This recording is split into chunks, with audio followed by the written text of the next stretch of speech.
ഞാൻ ചോദിക്കുന്നത് കേരളത്തിലെ ബി.ജെ.പി. നേതാവ് ശ്രീ രാജീവ് ചന്ദ്രശേഖറിനോടാണ്.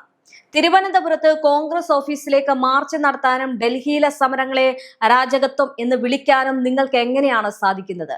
നിങ്ങൾ തിരുവനന്തപുരത്തെ ബാരിക്കേഡുകൾക്ക് മുന്നിൽ നിന്ന് രാഷ്ട്രീയം പ്രസംഗിക്കുമ്പോൾ അങ്ങ് ഡൽഹിയിൽ ജന്തർ മന്ദറിലെ ആ കത്തുന്ന വെയിലിൽ കിടന്ന് ഉരുകുന്നത് ആരാണെന്ന് നിങ്ങൾ കണ്ടിട്ടുണ്ടോ?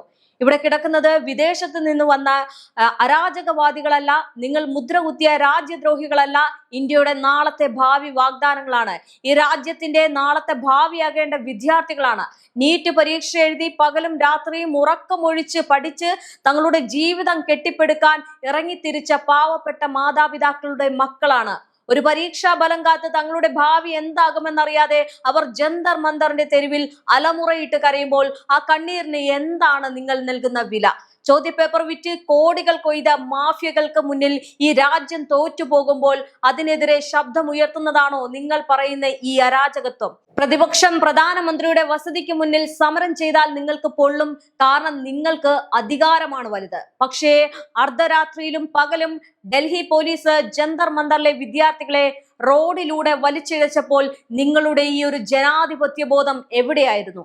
ഒരു ജനപ്രതിനിധി എന്ന നിലയിൽ, ഉത്തരവാദിത്തപ്പെട്ട ഒരു രാഷ്ട്രീയ നേതാവ് എന്ന നിലയിൽ സമരം ചെയ്യുന്ന ആ കുട്ടികളുടെ അരികിൽ പോയി ഞങ്ങൾ നിങ്ങൾക്കൊപ്പം ഉണ്ട് എന്നും നിങ്ങൾക്ക് നീതി കിട്ടുമെന്ന് പറയാനുള്ള ആർജവം എന്തുകൊണ്ട് നിങ്ങൾ കാണിക്കുന്നില്ല? ഇനി വളരെ ഗൗരവത്തോടെ ചോദിക്കുകയാണ്, സ്ത്രീ ശാക്തീകരണത്തെ കുറിച്ചും ബേട്ടി ബച്ചാവോയെ കുറിച്ചും പാർലമെന്റിലും തെരഞ്ഞെടുപ്പ് വേദികളിലും വാതോരാതെ പ്രസംഗിക്കുന്ന ബി.ജെ.പി. RSS നേതൃത്വങ്ങളോടാണ്. നിങ്ങൾ പറയുന്ന ശാക്തീകരണം ജന്തർ മന്ദറിലെ തെരുവിൽ ഇപ്പോൾ കാണുകയാണ്.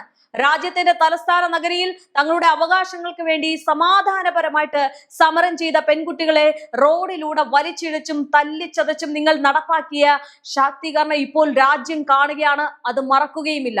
വേദികളിൽ കയറി സ്ത്രീകളെ ആദരിക്കണം, അവർക്ക് സംവരണം നൽകണം എന്ന് പറയുമ്പോൾ കൈയടിക്കാൻ ആളുണ്ടാകും. പക്ഷെ അതേ സ്ത്രീകൾ തങ്ങളുടെ പഠനാവകാശത്തിന് വേണ്ടി പരീക്ഷാ ക്രമക്കേടുകൾക്കെതിരെയും തെരുവിലിറങ്ങിയപ്പോൾ നിങ്ങൾ അവർക്ക് നൽകിയ മറുപടി എന്തായിരുന്നു? ലാത്തി ചാർജും ബൂട്ടിട്ട കാലുകളും. പെൺകുട്ടികളെ പുരുഷ പോലീസിനെ വിട്ട് തല്ലിച്ചതയ്ക്കാനും പോലീസ് എന്ന് പറയാൻ കഴിയില്ല, പോലീസുകാർക്കിടയിൽ നുഴഞ്ഞു കയറുന്ന RSSും സംഘപരിവാർ ഉൾപ്പെടെ ഉള്ളവർ തല്ലിച്ചതയ്ക്കാനും അവരുടെ വസ്ത്രങ്ങൾ വലിച്ചു കീറാനും നിങ്ങളുടെ ഭരണകൂടത്തിന് ഇങ്ങനെ മടിയില്ലാതെ കഴിഞ്ഞു എന്നതാണ് ഓർക്കേണ്ടത്. ഗുണ്ടായിസത്തെ തോൽപ്പിക്കുന്ന രീതിയിലാണ് ജനങ്ങളുടെ കാവലാവേണ്ട പോലീസ് ഇവിടെ പെരുമാറിയത്. അത് പെൺകുട്ടികളെ മാത്രമല്ല, അവരുടെ കൂടെ സമര പന്തലിലേക്ക് വന്ന ആൺകുട്ടികളോട് നിങ്ങളുടെ ഭരണകൂടം ചെയ്തത് എന്താണെന്ന് നിങ്ങൾ കണ്ടിരുന്നോ?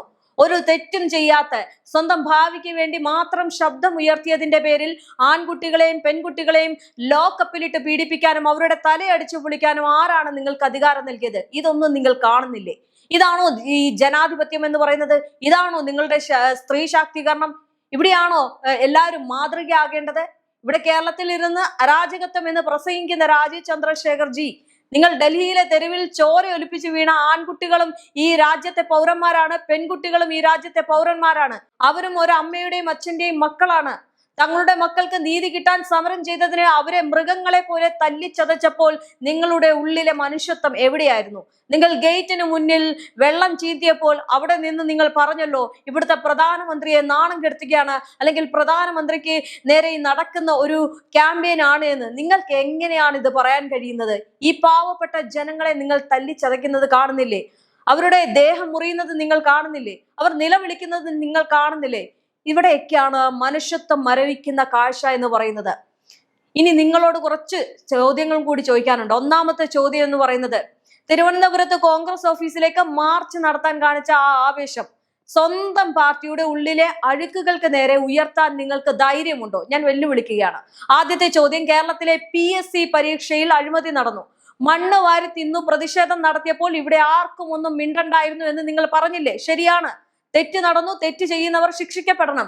പക്ഷെ ഞാൻ ഒരു കാര്യം ചോദിക്കട്ടെ, ശബരിമല സ്വർണ്ണക്കൊള്ളയിൽ വിശ്വാസികളെ വഞ്ചിച്ചു വ്രണപ്പെടുത്തി എന്ന് പറഞ്ഞ് കൊടിയും കുത്തി പ്രതിഷേധം നടത്തിയ RSS സംഘപരിവാർ ആൾക്കാരോടാണ്.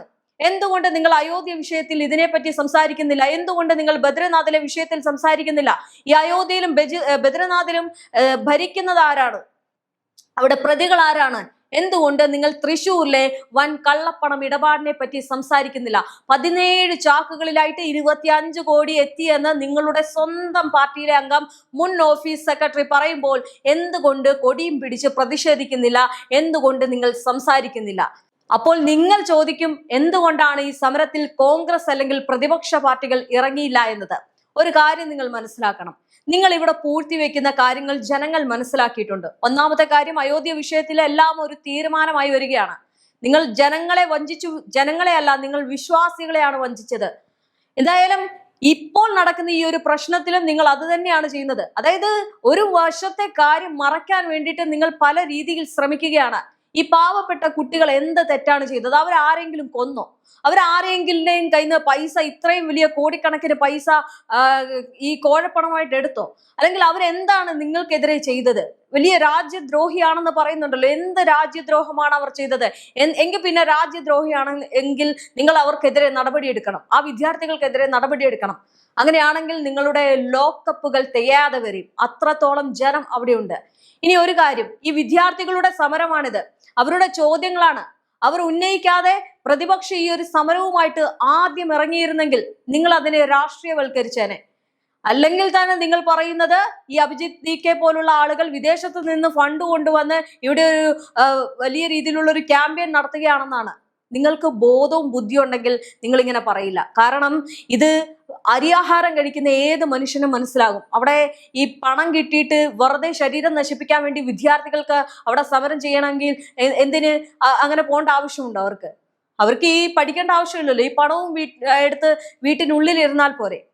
അവിടെ ചോരയൊലിപ്പിക്കുന്നതും കണ്ണീരൊഴുക്കുന്നതും പണത്തിന് വേണ്ടിയിട്ടല്ല, അവരുടെ അവകാശങ്ങൾക്ക് വേണ്ടിയിട്ടാണ്. കരയുന്ന കുഞ്ഞിനെ പാലുള്ളൂ എന്ന് പറഞ്ഞതുപോലെ അനീതിക്കെതിരെ ആർ ചോദ്യം ചെയ്യുന്നുവോ അവർക്ക് നീതിയുള്ളൂ. അതല്ലാതെ ചോദ്യം ചെയ്യുന്നവരെ വർഗീയവൽക്കരിക്കാനും സുഡാപ്പി എന്ന് വിളിക്കാനും രാജ്യദ്രോഹി എന്ന് വിളിക്കാനും നിങ്ങൾക്ക് എന്ത് അധികാരമാണുള്ളത്?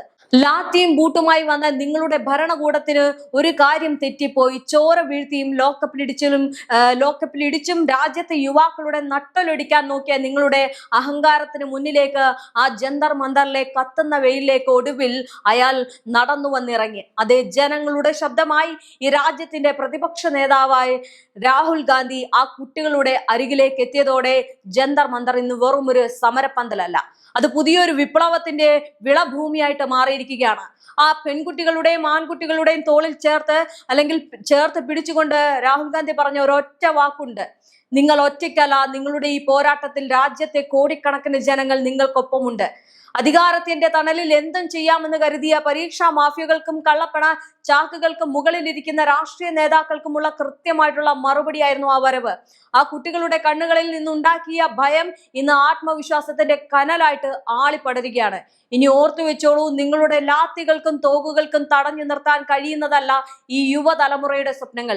എന്തിനേറെ പറയുന്നു, ഈ സമരം ചെയ്തതിനെതിരെ സിനിമാ മേഖലയിൽ നിന്നും പല മേഖലകളിൽ നിന്നും ആളുകൾ ഇതിനെ അനുകൂലിച്ചു വന്നപ്പോൾ നിങ്ങൾ അവരുടെ കമന്റ് ബോക്സിൽ എന്താണ് രേഖപ്പെടുത്തിയത്?